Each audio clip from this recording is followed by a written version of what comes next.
Ho tanterahany etsy amin'ny lapantanana Antananarivo ny faefatra ambin'ny folo ny volana ho avy izao ny fifaninana andehan'ny faefatra ao anatin'ny hira gasy lehibe izay karakarain'ny commune d'Antananarivo sy ny Ortanay ity hetsika ity mahatratra 20 ny mpandray anjara ao anatin'izany. Ny 14 Jolay ka hatramin'ny 9 Oktobra no anatanterahana ny fifaninana hira gasy andehan'ny faefatra.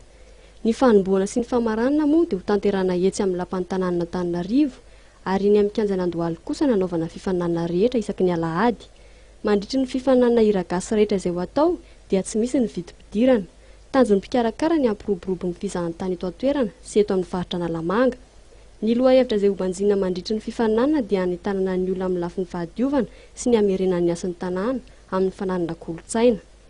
Amin'ny Alahady izao 14 Jolay ny fotoanan'ny hira gasy eto amin'ny tanàna Antananarivo amin'izao fanombohana izao zany amin'ny Alahady izao sy amin'ny famaranana dia eto amin'ny fidasiana amin'ny lapantanàna Antananarivo no anaovana fampisehoana fa isaky ny Alahady kosa zany dia eny amin'ny kianjana Andohalo antony maromaro zany nahatonga an'izay dia eo ny fisintonana aloha ireo mpizahatany na ivelany na anatiny zany ireo avy any faritra na ihany koa ny mponina Antananarivo hahalala be kokoa amin'ny faritra ambony iny dia eo ihany koa zany ny ezaka ataon'ny mpiadiana ny tanàna Antananarivo amin'ny famerenana ny asan'ny tanàna amin'ny alalan'ny famerenana ny asan'ny kolontsaina dia eo indrindrindrindra ihany koa ny famahoana na sensibilisation zany vulgarisation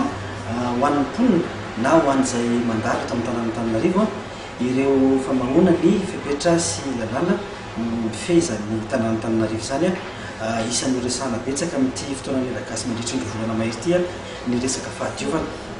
Tarika roa isaky ny Alahady ny fanarina mandritra ny fifaninanana izay manomboka amin'ny 2 ora. Ka izay tarika roa tafakatra no ifanandrina amin'ny lapan'ny tanàna Antananarivo ny Alahady 1 Oktobra izao. Tsy natao an'ireo mpizahatany vahiny ihany hoy nambaran'ireo mpikarakara ny fanentanana amin'ny fizahantany fa natao malagasy rehetra indrindra ireo avy any amin'ny faritra.